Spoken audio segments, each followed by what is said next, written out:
ನೋಡಿ ಸ್ವಾಮಿ ನಾವಿರೋದು ಹೀಗೆ. ಹಾಯ್, ಎಲ್ಲರಿಗೂ ನಮಸ್ಕಾರ. ಎಲ್ಲರೂ ಹೇಗಿದ್ದೀರಾ? ಎಲ್ಲರೂ ಚೆನ್ನಾಗಿದ್ದೀರಾ ಅಂತ ಭಾವಿಸ್ತಾ ನನ್ನ ಬ್ಲಾಗ್ನ ಶುರು ಮಾಡ್ತಾ ಇದ್ದೀನಿ. ಇನ್ನು ಯಾರೆಲ್ಲ ಸಬ್ಸ್ಕ್ರೈಬ್ ಆಗಿಲ್ಲ ಅಂದರೆ ದಯವಿಟ್ಟು ಸಬ್ಸ್ಕ್ರೈಬ್ ಆಗಿ ಪಕ್ಕದಲ್ಲಿರುವ ಬೆಲ್ಲೈಕನನ್ನು ಪ್ರೆಸ್ ಮಾಡಿ. ನಾನು ಮಾಡೋ ಎಲ್ಲ ವಿಡಿಯೋ ನೋಟಿಫಿಕೇಷನ್ ನಿಮಗೆ ಬರುತ್ತೆ. ನೋಡಿ, ಇಲ್ಲಿ ಶ್ರೀರಂಗಪಟ್ಟಣದಲ್ಲಿರುವ ಟಿಪ್ಪು ಮಡಿದ ಸ್ಥಳ ಇದು. ಬೆಳಗ್ಗೆ 7 ಗಂಟೆ, ಈಗ ಇನ್ನೂ ಓಪನ್ ಆಗಿರಲಿಲ್ಲ. 9:30 ಓಪನ್ ಅಂತ ಹೇಳಿದರು. ಈ ಜಾಗನ ಸಂರಕ್ಷಿತ ಸ್ಮಾರಕ ಅಂತ ಹೇಳಿ ಬೋರ್ಡ್ ಹಾಕಿದ್ದಾರೆ. ಟಿಪ್ಪು ಮೇ 4, 1799 ನಿಧನರಾದರು ಅಂತ ಹೇಳಲಾಗತ್ತೆ. ಆವಾಗ ಅವರಿಗೆ 47 ವರ್ಷ ವಯಸ್ಸಾಗಿತ್ತು ಅಂತ. ಇದು ಸಮಾಧಿ ಅಲ್ಲ, ಸಮಾಧಿ ಬೇರೆ ಕಡೆ ಇದೆ. 1799 4ನೇ ಆಂಗ್ಲೋ ಮೈಸೂರು ಯುದ್ಧದಲ್ಲಿ ಟಿಪ್ಪು ಮಡಿದಂಥ ಜಾಗ ಇದು. ಪಕ್ಕದ ಬೋರ್ಡ್ನಲ್ಲಿ ಟಿಪ್ಪು ಹೇಗೆ ಸತ್ತಿದ್ದು ಅಂತ ಡೀಟೇಲ್ ಆಗಿ ಹಾಕಿದ್ದಾರೆ. ಗೇಟ್ ಓಪನ್ ಇಲ್ಲ ಒಳಗೋಗಿ ನೋಡೋದಕ್ಕೆ.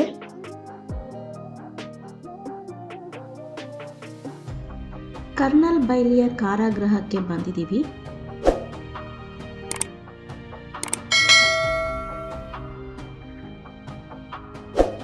ಎರಡನೇ ಆಂಗ್ಲೋ ಮೈಸೂರು ಯುದ್ಧದಲ್ಲಿ ಟಿಪ್ಪುವಿನ ಕೈಗೆ ಸೆರೆ ಸಿಕ್ಕಂತ ಕರ್ನಲ್ ವಿಲಿಯಂ ಬೈಲಿ ಅವರನ್ನು ಇದೇ ಸೆರೆಮನೆಯಲ್ಲಿ ಕೂಡ ಹಾಕಿರ್ತಾರೆ.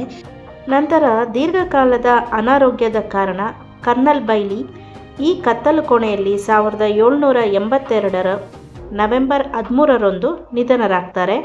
ಅಂದಿನಿಂದ ಈ ಕತ್ತಲು ಕೋಣೆಗೆ ಅವರ ಹೆಸರೇ ಇಡಲಾಗುತ್ತೆ.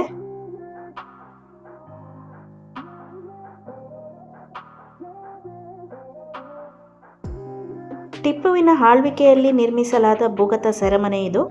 ಇದರಲ್ಲಿ ಬ್ರಿಟಿಷ್ ಅಧಿಕಾರಿಗಳು, ಸೈನಿಕರು ಹಾಗೆ ಯುದ್ಧ ಖೈದಿಗಳನ್ನು ಇರಿಸಲು ಇದನ್ನು ಬಳಸ್ತಾ ಇದ್ರು. ಬಿಳಿ ಗೋಡೆಯ ಕತ್ತಲು ಕೋಣೆ ಆಗಿದೆ ಇದು.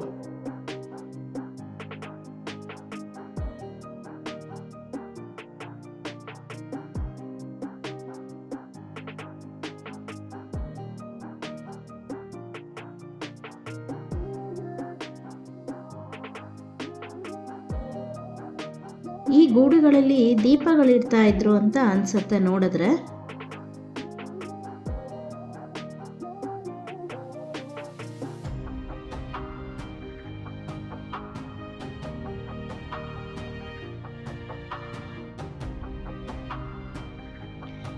ಈ ವಿಶಿಷ್ಟ ಭೂಗತ ಕತ್ತಲು ಕೋಣೆಯ ಕಾರಾಗೃಹ ಇಟ್ಟಿಗೆ ಮತ್ತು ಸುಣ್ಣದ ಗಾರೆಯ ಕಲ್ಲುಗಳಿಂದ ನಿರ್ಮಿಸಿದ್ದಾರೆ.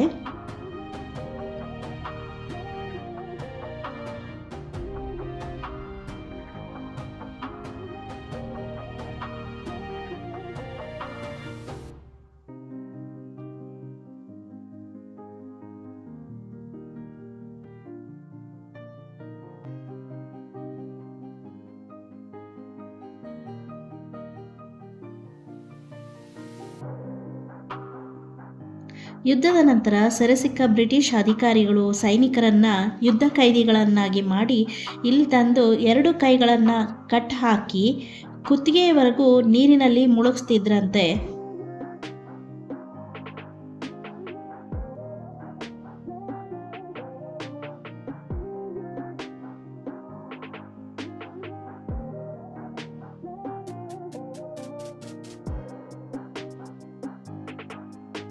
ಸಾವಿರದ 1799 ಟಿಪ್ಪು ಸುಲ್ತಾನ್ ನಡೆಸಿದ ಕೊನೆಯ ಯುದ್ಧದಲ್ಲಿ ಶ್ರೀರಂಗಪಟ್ಟಣವನ್ನು ಬ್ರಿಟಿಷರ ಪಡೆಗಳು ಬಾಂಬ್ ದಾಳಿ ಮಾಡಿದಾಗ ದೊಡ್ಡ ಫಿರಂಗಿಯೊಂದು ಚಾವಣಿಯ ಮೇಲೆ ಬಿದ್ದು ದೊಡ್ಡ ರಂಧ್ರವಾಗಿದೆ. ಇಂದಿಗೂ ಕೂಡ ಅದನ್ನು ಕಾಣಬಹುದು ಮತ್ತು ಫಿರಂಗಿಯನ್ನು ಸಹ ಇಲ್ಲಿ ಪ್ರದರ್ಶನಕ್ಕೆ ಇಟ್ಟಿದ್ದಾರೆ.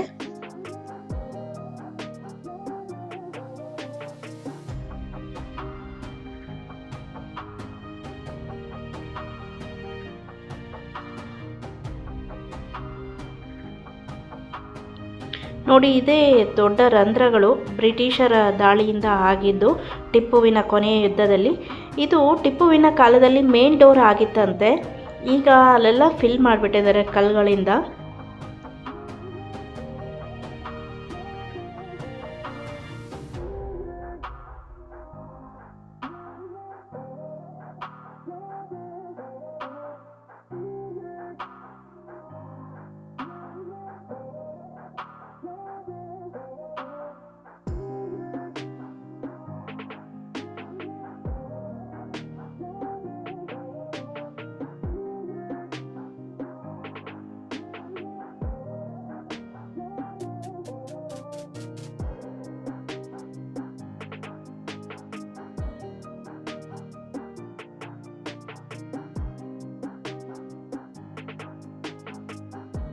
ಇದು ಟಿಪ್ಪು ಸುಲ್ತಾನ್ ಪ್ಯಾಲೇಸ್ ಅಂತ ಅಲ್ಲೇ ಶ್ರೀರಂಗಪಟ್ಟಣದಲ್ಲೇ ಇದೆ.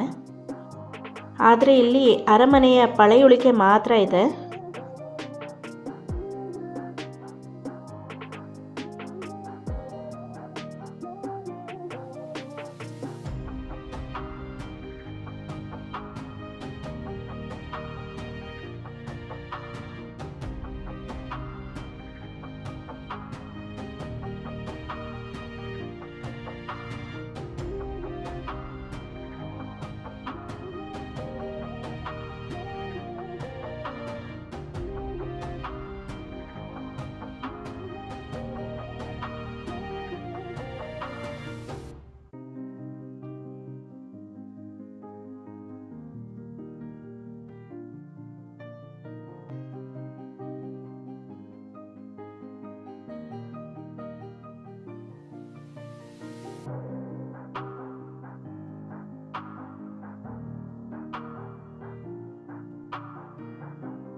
ಟಿಪ್ಪು 1789ರಲ್ಲಿ ಈ ಮಸೀದಿಯನ್ನು ನಿರ್ಮಿಸಿದರು ಅಂತ ಹೇಳಲಾಗುತ್ತೆ.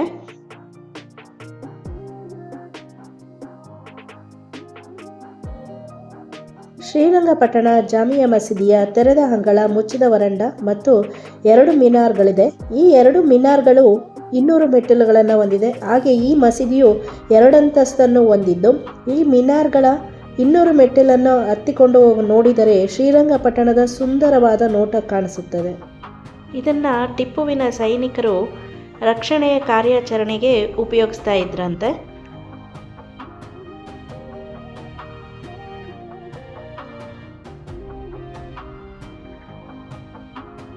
ಈಗಲೂ ಕೂಡ ಈ ಮಸೀದಿಯನ್ನು ಪ್ರಾರ್ಥನೆಗೆ ಮತ್ತು ಮದ್ರಸವಾಗಿ ಉಪಯೋಗಿಸ್ತಾ ಇದ್ದಾರಂತೆ.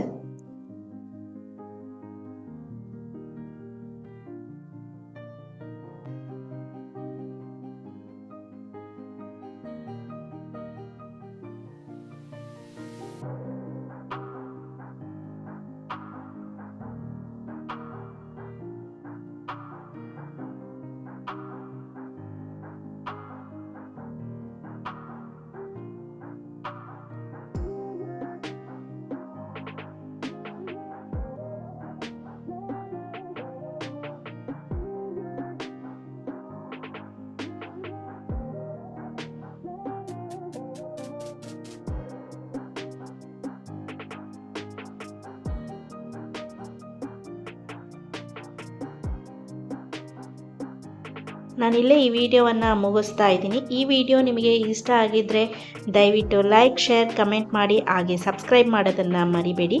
ನಾನು ಮತ್ತೊಂದು ವಿಡಿಯೋದಲ್ಲಿ ಸಿಗ್ತೀನಿ. ಧನ್ಯವಾದಗಳು.